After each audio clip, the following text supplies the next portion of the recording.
श्री कृष्ण जन्मोत्सव पर्व इस बार 6 सितंबर 2023 बुधवार को स्मार्त भक्तजन मनाएंगे तथा 7 सितंबर 2023 गुरुवार के दिन वैष्णव संप्रदाय से जुड़े भक्तों द्वारा मनाया जाएगा। श्री कृष्ण जन्माष्टमी भगवान श्री कृष्ण का जन्मोत्सव है, प्रागट्योत्सव है।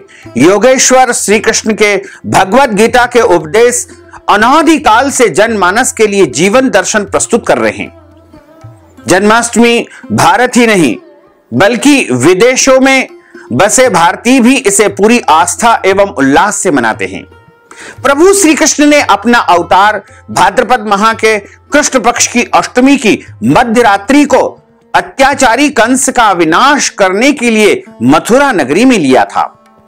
क्योंकि इस पृथ्वी पर पाप बहुत अधिक बढ़ चुका था और जब जब पाप बढ़ता है तब प्रभु उस पाप को नष्ट करने के लिए, पापियों को समाप्त करने के लिए अवतार लेते हैं, अवतरण लेते हैं।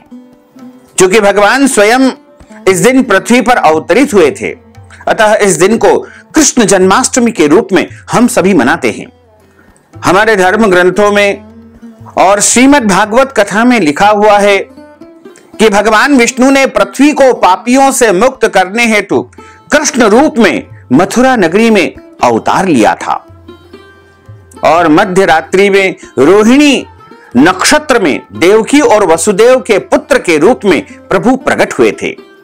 जन्माष्टमी के महापर्व को स्मार्त और वैष्णव संप्रदाय के लोग अपने अपने अलग अलग ढंग से मनाते हैं। श्रीमद् भागवत जी को प्रमाण मान करके स्मार्त संप्रदाय के मानने वाले चंद्रोदय व्यापिनी, निशीत व्यापिनी, रात्रि व्यापिनी या रोहिणी नक्षत्र से युक्त श्री कृष्ण जन्माष्टमी को मनाते हैं।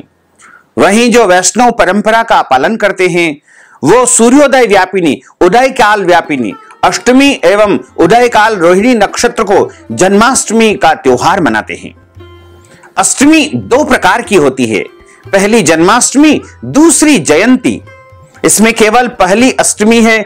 स्कंद पुराण के मतानुसार जो भी व्यक्ति जानकर भी कृष्ण जन्माष्टमी का व्रत नहीं रखता है वह मनुष्य जंगल में सर्प एवं व्याघ्र का जन्म लेता है। ब्रह्म पुराण का कथन है कि कलयुग में भाद्रपद मास के कृष्ण पक्ष की अष्टमी में 28वें युग में देवकी के पुत्र श्री कृष्ण उत्पन्न हुए थे। द्वापर युग में प्रभु का अवतार हुआ था। यदि दिन या रात में कला मात्र भी रोहिणी नक्षत्र न हो तो विशेष करके चंद्रमा से मिली हुई रात्रि में इस व्रत को करना चाहिए। भविष्य पुराण के अनुसार कृष्ण जन्माष्टमी का व्रत जो मनुष्य नहीं करता है वह क्रूर राक्षस के रूप में अगले जन्म में उसको प्राप्त होना पड़ता है। केवल अष्टमी तिथि में ही उपवास करना कहा गया है। यदि वही तिथि रोहिणी नक्षत्र से युक्त हो तो जयंती नाम से संबोधित की जाएगी। वन्नी पुराण का वचन है कि कृष्ण पक्ष की जन्माष्टमी में यदि एक कला भी रोहिणी नक्षत्र हो तो उसको जयंती नाम से संबोधित किया जाएगा। अतः उसमें प्रयत्न से हमको उपवास करना चाहिए। विष्णु रहस्यादि वचन के अनुसार कृष्ण पक्ष की अष्टमी रोहिणी नक्षत्र से युक्त भाद्रपद मास हो तो वह जयंती नाम वाली कहा जाएगी। वशिष्ठ संहिता का मत है कि यदि अष्टमी तथा रोहिणी इन दोनों का योग अहोरात्र में संपूर्ण हो तो मुहूर्त मात्र में भी अहोरात्र के योग में व्रत करना चाहिए। मदन रत्न में स्कंद पुराण का वचन है, जो उत्तम पुरुष है वह जन्माष्टमी का व्रत अवश्य करे और जन्माष्टमी का व्रत करते हैं उनको लोक और परलोक में सभी प्रकार के सुखों की प्राप्ति होती है, सदैव स्थिर लक्ष्मी होती है। इस व्रत को करने से उनके समस्त जीवन के कार्य सिद्ध हो जाते हैं। विष्णु धर्म के अनुसार आधी रात के समय रोहिणी में जब कृष्णाष्टमी हो तो उसमें भगवान श्री कृष्ण का अर्चन तथा पूजन करने से करोड़ों जन्मों के पाप मनुष्य के नष्ट हो जाते हैं। भृगु ने कहा है कि जन्माष्टमी, रोहिणी और शिवरात्रि यह पूर्व विद्या ही करना चाहिए तथा तिथि एवं नक्षत्र के अंत में पारणा करना चाहिए। इसमें केवल रोहिणी उपवास भी सिद्ध है। अंत्य की दोनों में पराही ले। श्री कृष्ण जन्माष्टमी की रात्रि को मोह रात्रि की संज्ञा दी गई है। इस रात में योगेश्वर श्री कृष्ण का ध्यान अथवा प्रभु के नाम मंत्र का उच्चारण करना चाहिए और जागरण करना चाहिए, जिससे संसार में सभी प्रकार के सुखों की, भौतिक सुखों की आपको प्राप्ति होगी। जन्माष्टमी का व्रत व्रतराज कहा गया है। इसके सविधि पालन से आपको अनेक व्रतों का पुण्य फल प्राप्त होगा। ब्रजमंडल में श्री कृष्ण जन्माष्टमी के दूसरे दिन यानी भाद्रपद कृष्ण पक्ष की नवमी में नंद महोत्सव अर्थात दधि कांडो श्री कृष्ण जन्म के पश्चात बड़े हर्षो उल्लास के साथ मनाया जाता है। भगवान के श्री विग्रह पर हल्दी, दही, घी, तेल, गुलाब जल, मक्खन, केसर, कपूर आदि चढ़ा करके समस्त ब्रजमंडल के निवासी ब्रजवासी परस्पर उसका लेपन और छिड़काव करते हैं। वाद्य यंत्रों से मंगल ध्वनि बजाई जाती है। सभी लोग भक्तजन मिठाई बांट करके जगत गुरु प्रभु परमात्मा श्री कृष्ण का जन्मोत्सव निसंदेह संपूर्ण विश्व के लिए आनंद मंगल का संदेश देता है। इस वर्ष अष्टमी तिथि 2 दिन व्याप्त है। जन्माष्टमी व्रत एवं उत्सव के संबंध में कुछ भ्रम निर्मित हो चुका है। इसी कारण हमारे पुराणों व धर्म ग्रंथों में कृष्ण जन्माष्टमी व्रत व उत्सव का निर्णय स्मार्त और वैष्णव मत के अनुसार बताया गया है। वैसे यदि हम देखें तो अलग अलग सिद्धांतों में अलग अलग इसका प्रतिपादन किया गया है। गृहस्थ व उत्तरी भारत के लोग कृष्ण जन्माष्टमी व्रत पूजा अर्ध रात्रि व्यापिनी अष्टमी रोहिणी नक्षत्र और वृषभ लग्न में करते हैं, जबकि वैष्णव मत वाले लोग विशेष करके मथुरा, वृंदावन, बरसाना, गोकुल और भगवान कृष्ण के नंदगांव तथा पूरे ब्रज मंडल में उदयकालीन अष्टमी यानी नवमी युता अष्टमी के दिन ही श्री कृष्ण भगवान का जन्मोत्सव मनाते हैं, क्योंकि व्रत पर्व के विषय में लिखा हुआ है कि जन्माष्टमी उदय व्यापिनी ग्राह्या अर्थात उदय व्यापिनी जन्माष्टमी का पालन करना सर्वोत्तम माना जाता है। वैसे तो निशीत व्यापिनी ग्राह्या भी लिखा हुआ है। अर्धरात्रि की अष्टमी व रोहिणी नक्षत्र हो या न हो, इस बात को वो महत्व नहीं देते हैं। अष्टमी पहले ही दिन आधी रात को विद्यमान हो तो जन्माष्टमी व्रत पहले दिन किया जाता है। अष्टमी केवल दूसरे ही दिन आधी रात को व्याप्त हो तो जन्माष्टमी व्रत दूसरे दिन किया जाता है। अष्टमी दोनों दिन आधी रात को व्याप्त हो और अर्धरात्रि में रोहिणी नक्षत्र का योग एक ही दिन हो तो जन्माष्टमी व्रत रोहिणी नक्षत्र से युक्त दिन में किया जाता है। अष्टमी दोनों दिन आधी रात को विद्यमान हो और दोनों ही दिन अर्धरात्रि में रोहिणी नक्षत्र व्याप्त रहे तो जन्माष्टमी व्रत दूसरे दिन किया जाता है।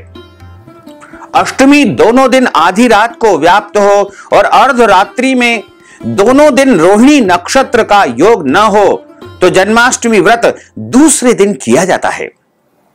अगर दोनों दिन अष्टमी तिथि आधी रात को व्याप्त न करे तो प्रत्येक स्थिति में जन्माष्टमी का व्रत दूसरे दिन ही किया जाएगा।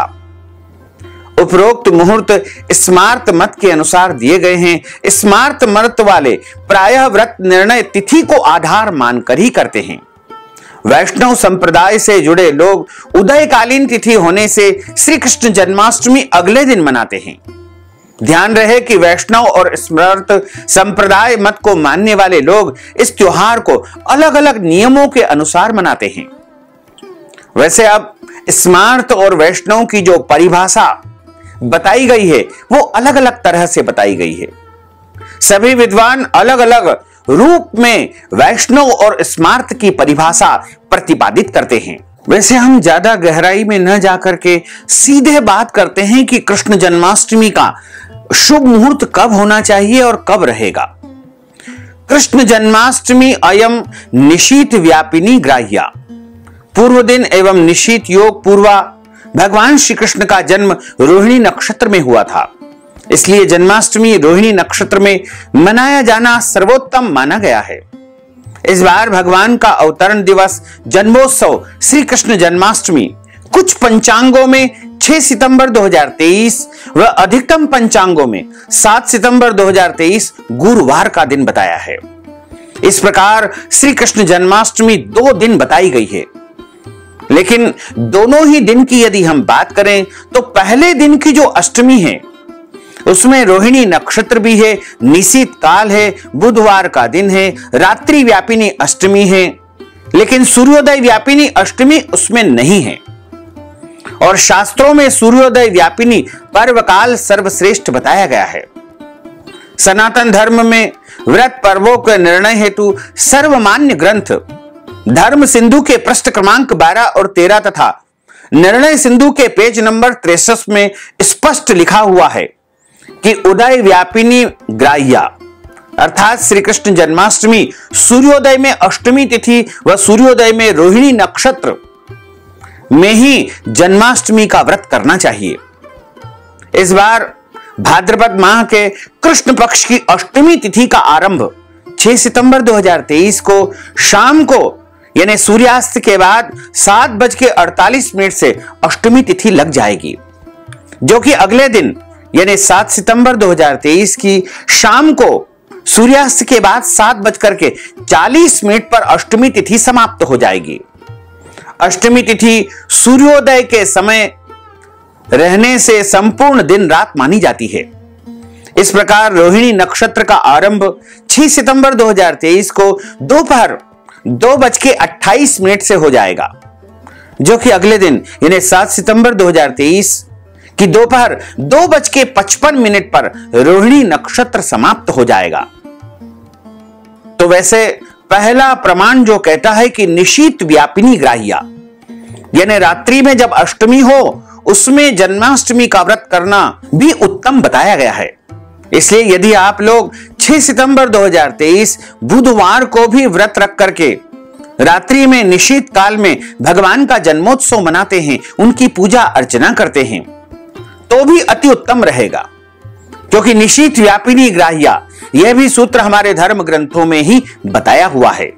इसलिए आप लोग 6 सितंबर 2023 बुधवार को भी निश्चिंत रूप से व्रत कर सकते हैं। और निशीत काल पूजा का जो मुहूर्त रहेगा 6 सितंबर 2023 की रात को 11:47 से लेकर के 12:42 तक का मुहूर्त रहेगा। और जो भक्तजन माताएं बहनें 6 सितंबर को व्रत रखेंगे वो इस व्रत का पारणा अगले दिन यानी 7 सितंबर को प्रातः 6:02 से लेकर के 8 बजे तक कर सकते हैं, यानी व्रत खोल सकते हैं। 7 सितंबर को वो लोग अन्न का सेवन कर सकते हैं। लेकिन जो भक्तजन माताएं बहनें 7 सितंबर 2023 गुरुवार के दिन जन्माष्टमी का व्रत रखेंगे वो 6 सितंबर को अन्न का सेवन कर सकते हैं, उनके लिए कोई दोष नहीं रहेगा। उनको इस व्रत का पारणा यानी 7 सितंबर को जो व्रत रखेंगे वो निशीत काल पूजा रात्रि 11:40 से लेकर के 12:42 के मध्य करेंगे और व्रत का पारणा 8 सितंबर 2023 की सुबह 6:24 से लेकर के 8:24 के मध्य वो लोग पारणा कर लेंगे। तो यदि हम इस बात को सरल भाषा में एक बार पुनः समझना चाहें तो हम आपको स्पष्ट कर दे कि इस बार वर्ष 2023 में 2 दिन श्री कृष्ण जन्माष्टमी रहेगी, यानी 6 सितंबर 2023 बुधवार के दिन भी आप जन्माष्टमी का व्रत रख करके और भगवान श्री कृष्ण का जन्मोत्सव मना सकते हैं।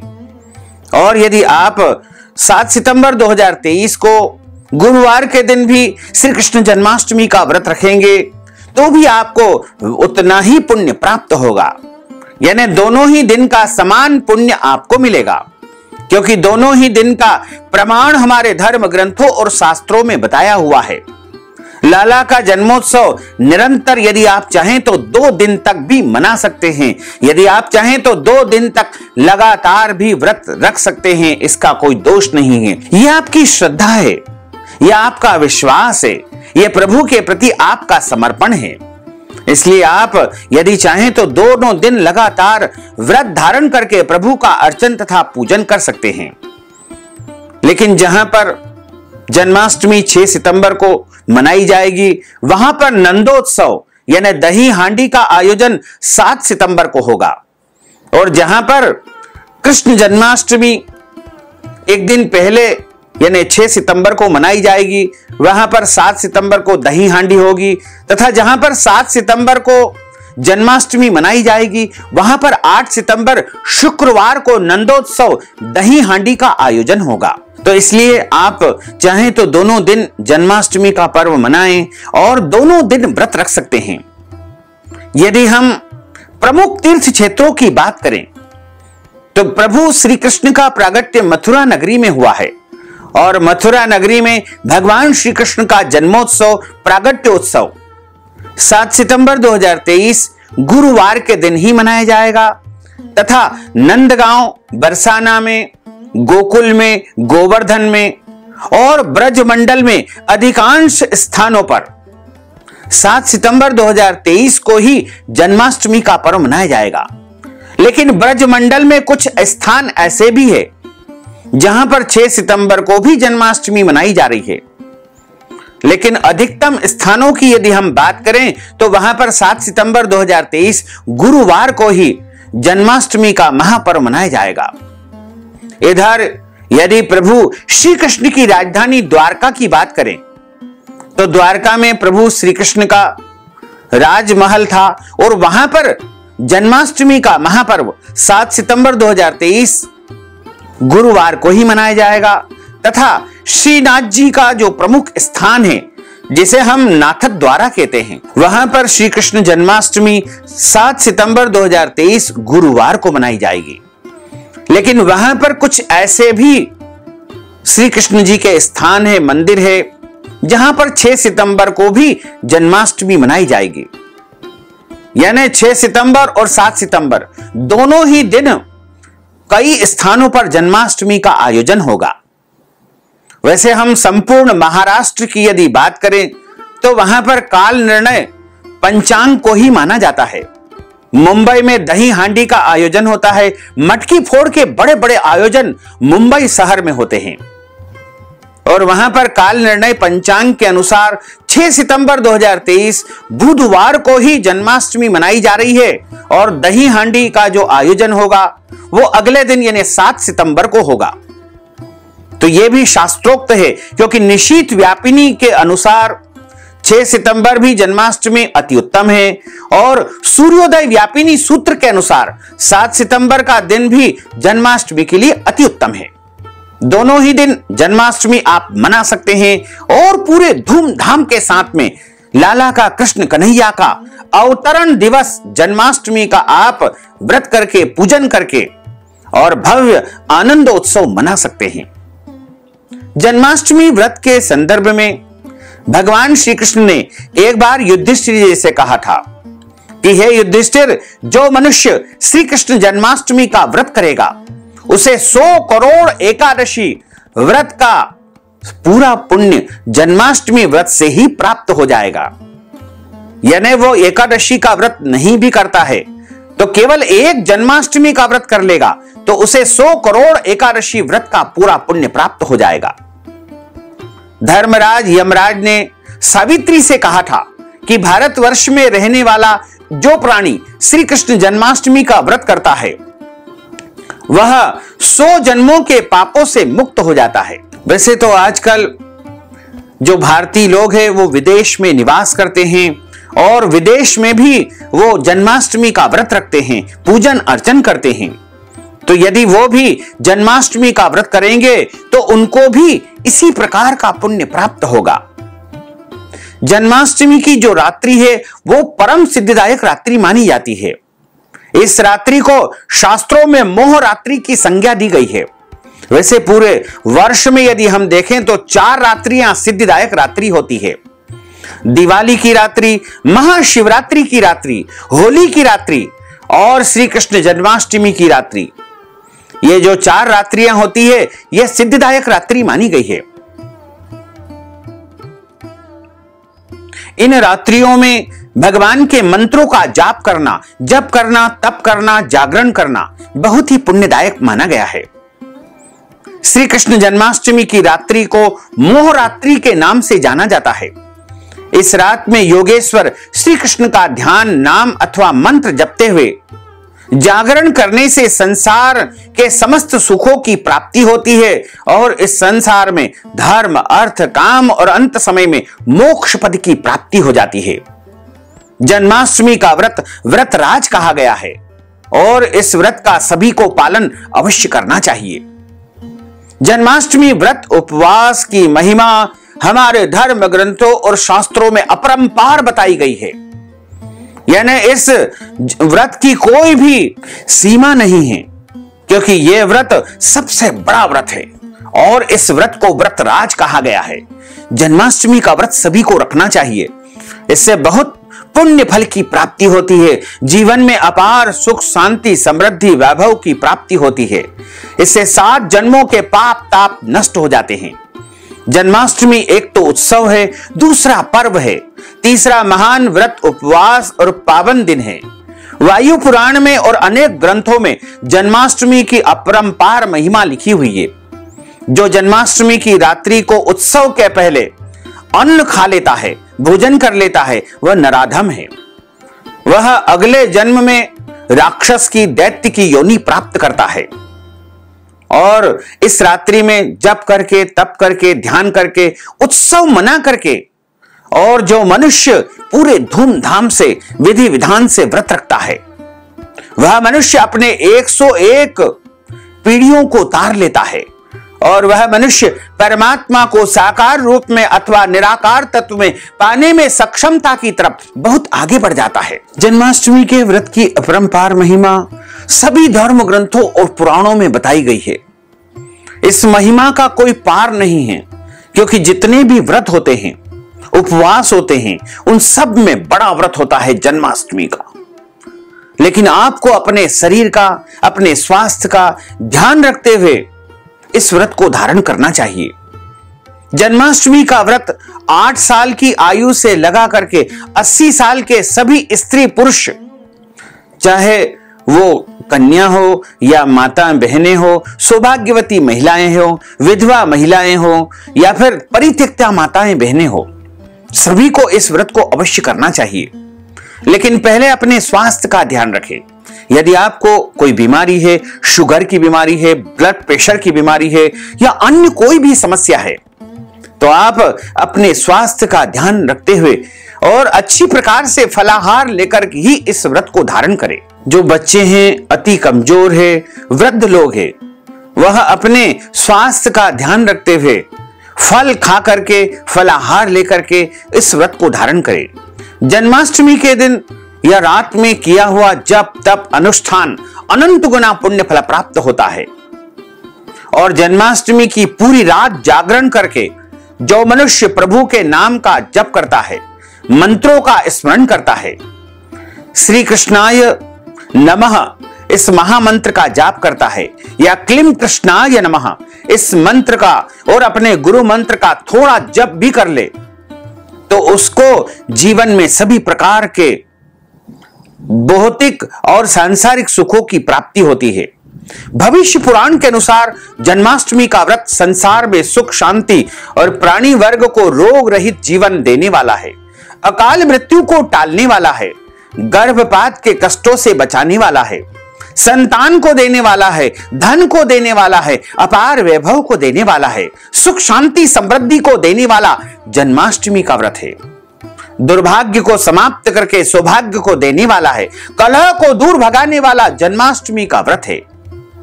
यदि आप अपने जीवन की कोई भी इच्छा को पूर्ण करना चाहते हैं, तो आपको जन्माष्टमी का व्रत अवश्य रखना चाहिए।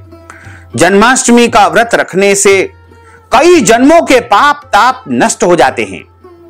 जन्माष्टमी का व्रत रखने से मनुष्य के जीवन में जो जो भी इच्छाएं होगी, कामनाएं होगी, वो अवश्य ही पूर्ण हो जाएगी।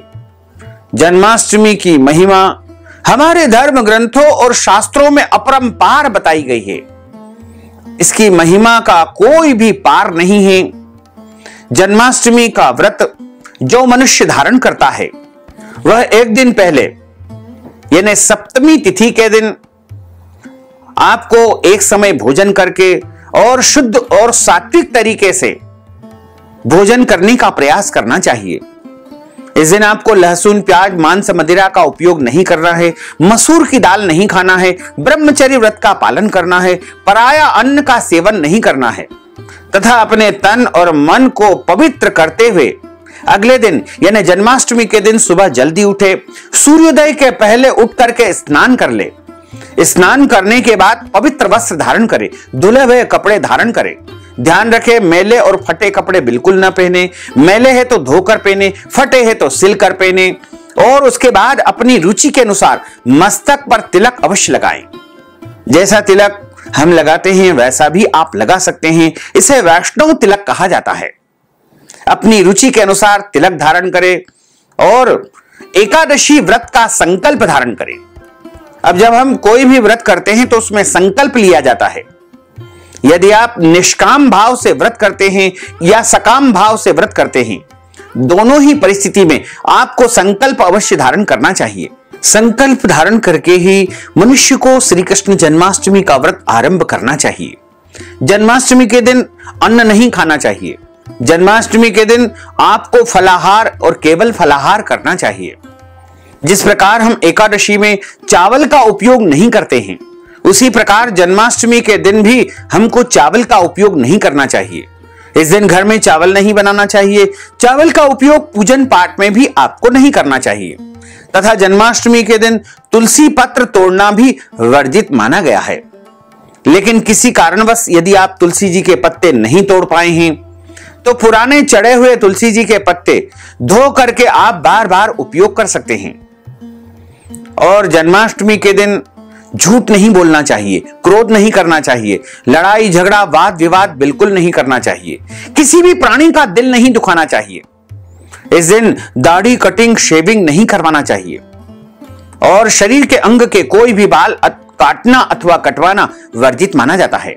नाखून नहीं काटना चाहिए, दिन में सोना नहीं चाहिए, पेड़ पौधों को काटना अथवा छांटना नहीं चाहिए और दिन में सोना नहीं चाहिए। ब्रह्मचर्य व्रत का पालन करना चाहिए।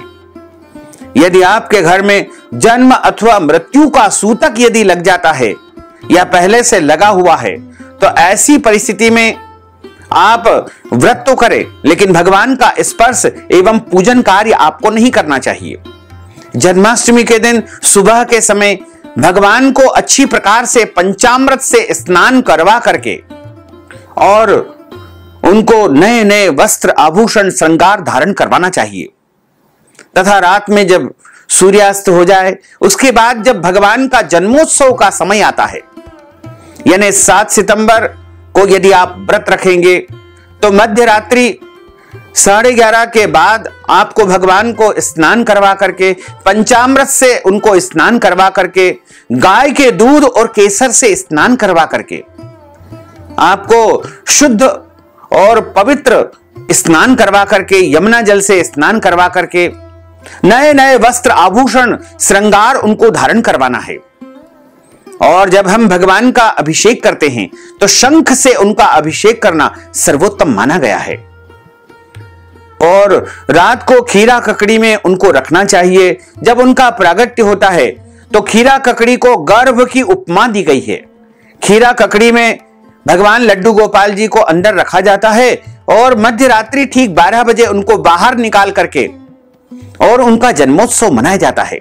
आरती उतारी जाती है, प्रसाद का वितरण किया जाता है, भजन कीर्तन किए जाते हैं, मंत्र जाप किए जाते हैं। जन्माष्टमी के दिन भगवान का जन्मोत्सव मनाते हैं। बस पहले कृष्ण जी का या लड्डू गोपाल जी की मूर्ति को स्नान करवा करके और केसर आदि से शुद्ध जल से स्नान करवा करके, सुंदर आभूषण वस्त्र धारण करवा करके और रात्रि 12 बजे विशेष उत्सव मनाया जाता है। उसके बाद प्रसाद वितरण किया जाता है। इस दिन आपको पूरे दिन और रात अन्न का सेवन नहीं करना है, यानी पारणा जब आप करेंगे तभी आपको व्रत को खोलना है या भोजन करना है। जन्माष्टमी व्रत का पारणा आप तुलसी जी के पत्ते से कर सकते हैं, जल से कर सकते हैं, मिश्री से कर सकते हैं, धनिया पंजीरी या प्रसाद से भी व्रत का पारणा कर सकते हैं। लेकिन ध्यान रखें, अष्टमी तिथि समाप्त होने के बाद यदि आप पारणा करेंगे तो अति उत्तम रहेगा। श्री कृष्ण जन्माष्टमी का महत्व हमारे शास्त्रों में बहुत अधिक है। यदि आप कोई और व्रत नहीं कर पाते हैं या करते हैं, दोनों ही परिस्थिति में आपको जन्माष्टमी का व्रत अवश्य करना चाहिए। जन्माष्टमी के दिन व्रत करना चाहिए, भगवान को पल्ले में झुलाना चाहिए। सुबह से शाम तक और पूरे 2 दिन भी आप उनको पल्ले में झुला करके जन्मोत्सव मनाते हैं। श्री कृष्ण जन्म की पूजा करने से, व्रत करने से यश, कीर्ति, पराक्रम, ऐश्वर्य, सौभाग्य, वैभव, संतान प्राप्ति, धन संपन्नता, आरोग्य, आयु तथा सुख समृद्धि की प्राप्ति होती है। श्री कृष्ण जन्माष्टमी का पर्व मान करके मनुष्य की जो है सारी इच्छाएं पूर्ण हो जाती है और इस व्रत को करने से प्रभु का आशीर्वाद अवश्य ही हमें प्राप्त होता है।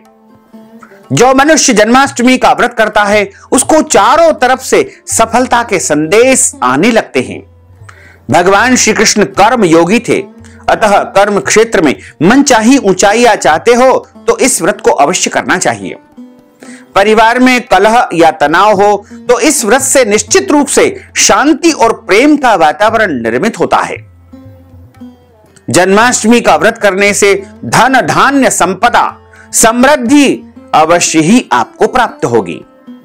यदि आपके घर में संतान प्राप्ति का अभी तक अवसर नहीं आया है तो निसंतान दंपत्ति को जोड़े से कान्हा जी का पूजन अर्चन करके और जन्माष्टमी का व्रत रखना चाहिए, जिससे उन्हें अवश्य ही संतान प्राप्ति होगी और भगवान कृष्ण का आशीर्वाद प्राप्त होगा।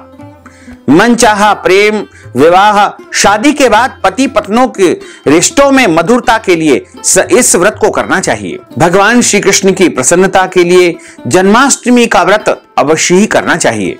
इस व्रत के फल से आपका घर, आपका पूरा परिवार सुखमय रहेगा, भक्तिमय माहौल आपके घर में निर्मित रहेगा, असीम ऊर्जा का संचार होगा, आपका मन भक्तिमय हो जाएगा।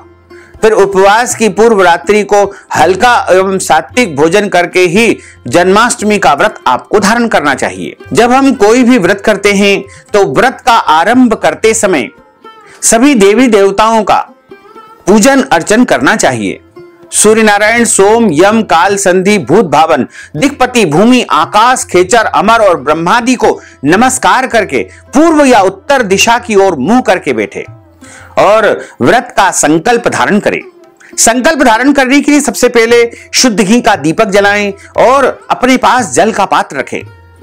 अपने पास में आपको जल रखना चाहिए, तुलसी जी के पत्ते रखना चाहिए तथा इस समय कुशा एवं पीले रंग के पुष्प अक्षत के स्थान पर जौ अथवा तिल रखें और कुछ दक्षिणा रख करके आपको संकल्प धारण करना चाहिए।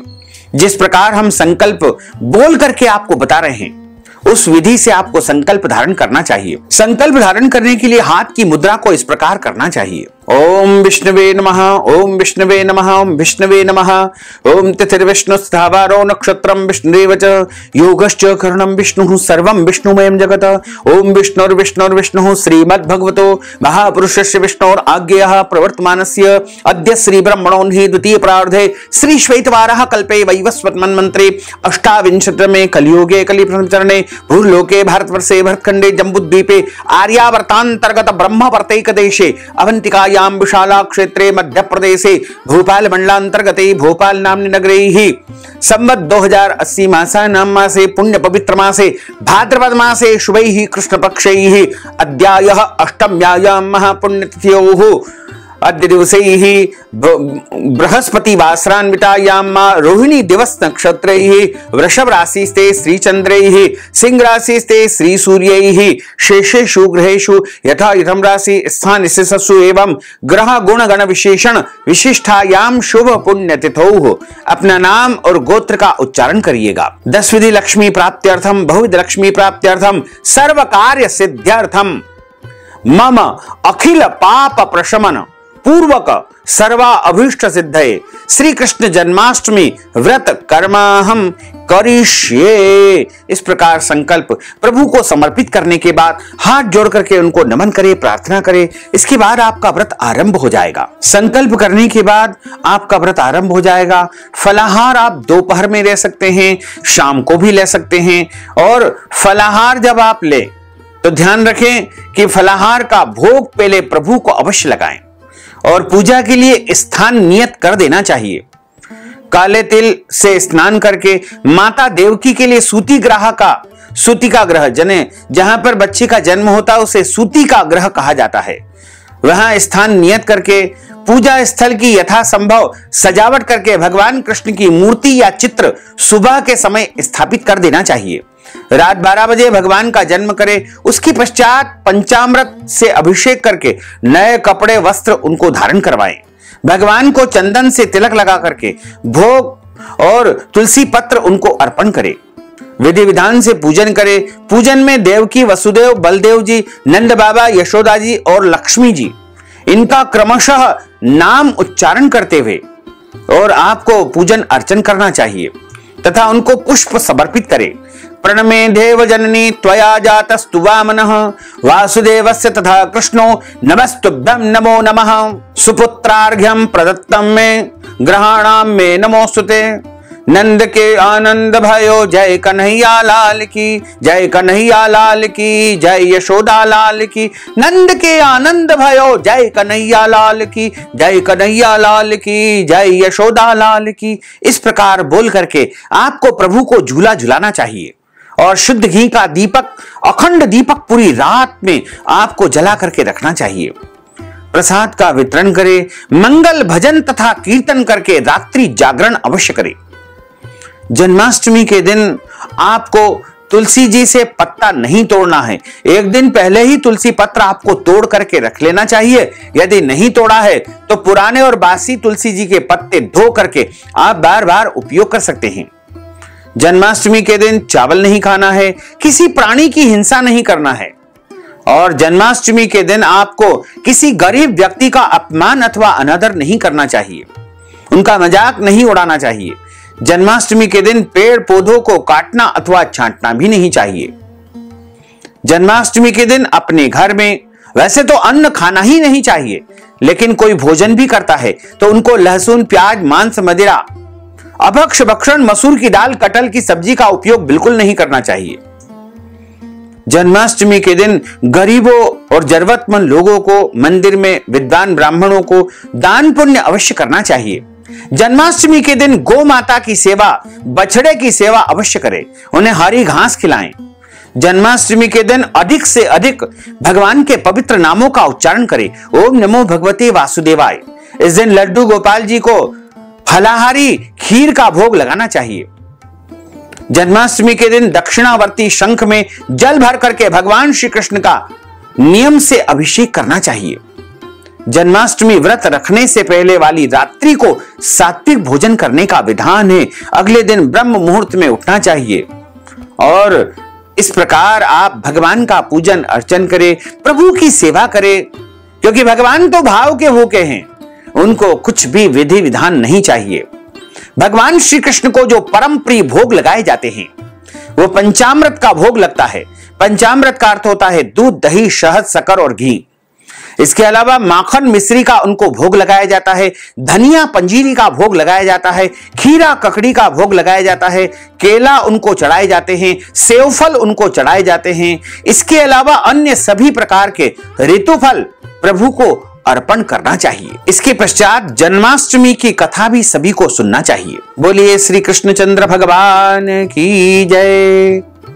अब हम आपको जन्माष्टमी की पावन कथा सुनाते हैं। एक समय की बात है जब इंद्र देवता नारद जी से कृष्ण जन्माष्टमी के पावन व्रत की कथा सुनाने के लिए निवेदन करते हैं। तो नारद जी कहते हैं कि सुनो इंद्र, द्वापर युग के आरंभ में कंस नाम से एक पापी राजा का जन्म होता है, जो बुरे कार्यों में लीन रहने के साथ ही मानव का दुश्मन बन जाता है। एक बार वह ज्योतिषी से अपने अंत की कहानी के बारे में जानना चाहता था। तो इस पर विद्वान पंडित जी ने कहा कि हे कंस, तुम्हारी मृत्यु तुम्हारी बहन के पुत्र के हाथों होगी, जो सूर्योदय के समय तुम्हारा अंत करेगा।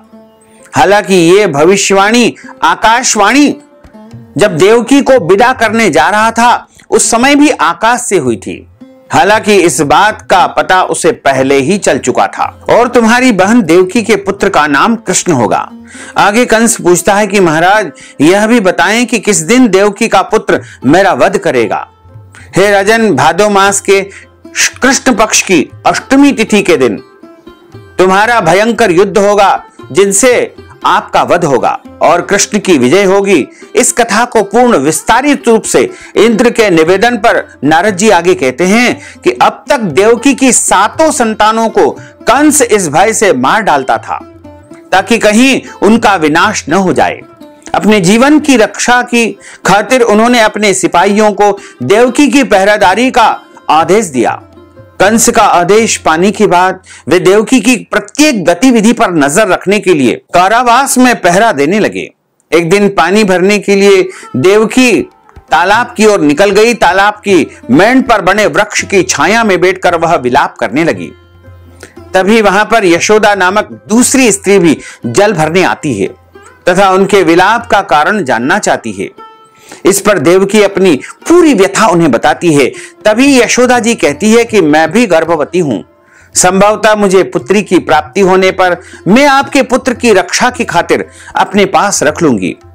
आप मेरी बेटी को रख लेना। उसी समय पर कंस द्वारा देवकी का पता पूछे जाने पर उन्हें पानी भरने के लिए तालाब पर जाने की बात कहने पर द्वारपालों को फटका करके उन्हें निगरानी में देवकी के पीछे भेजा जाता है। उसी समय देवकी यशोदा के साथ बातचीत करके वापस लौट आती है।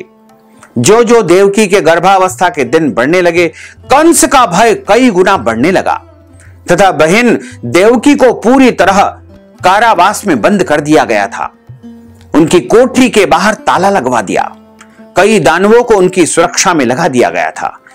वृषभ राशि में कृष्ण पक्ष में भादो के महीने में अष्टमी तिथि बुधवार रोहिणी नक्षत्र में भगवान श्री कृष्ण ने जन्म लिया और उनके जन्म के साथ ही देवकी के जो काल कोठरी के ताले हैं वो स्वतः टूट गए तथा सभी दानव द्वारपालों को गहरी नींद में सुला दिया गया।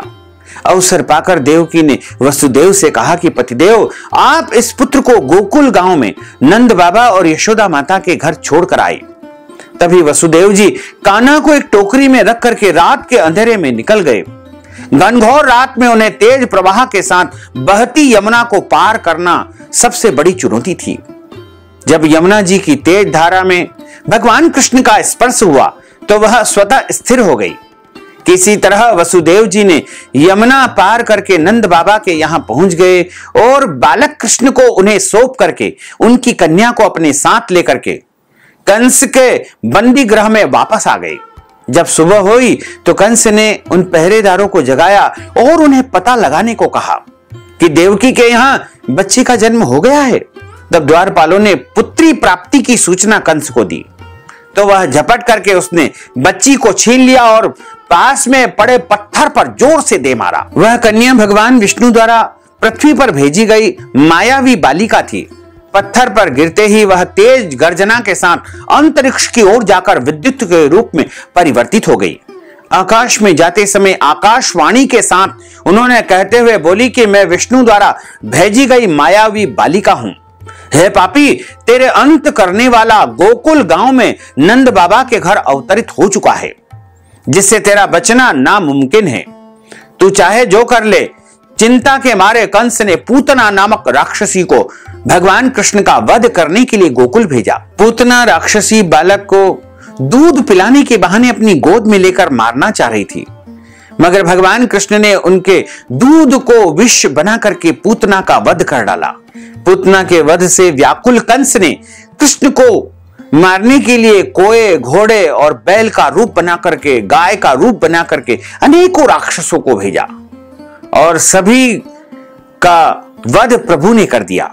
श्री कृष्ण जन्माष्टमी के दिन प्रभु श्री कृष्ण की पूजा अर्चना करने का विशेष विधान है, मंत्रों के जाप करने का विधान है। इस प्रकार भाद्रपद माह के कृष्ण पक्ष की अष्टमी तिथि के दिन हम सभी मिलकर के श्री कृष्ण जन्माष्टमी का धूमधाम से आयोजन करते हैं। साथ ही आप सभी से अनुरोध है कि हमारे इस ज्ञानवर्धक वीडियो को अधिक से अधिक लोगों को शेयर करिएगा, लाइक करिएगा, कमेंट करिएगा, और यदि अभी तक आपने सब्सक्राइब नहीं किया है तो अभी और इसी समय सब्सक्राइब कर लीजिए, ताकि इसी प्रकार की ज्ञानवर्धक वीडियो सबसे पहले आपको प्राप्त हो सके। आपको और आपके पूरे परिवार को सादर जय श्री कृष्ण, सादर धन्यवाद।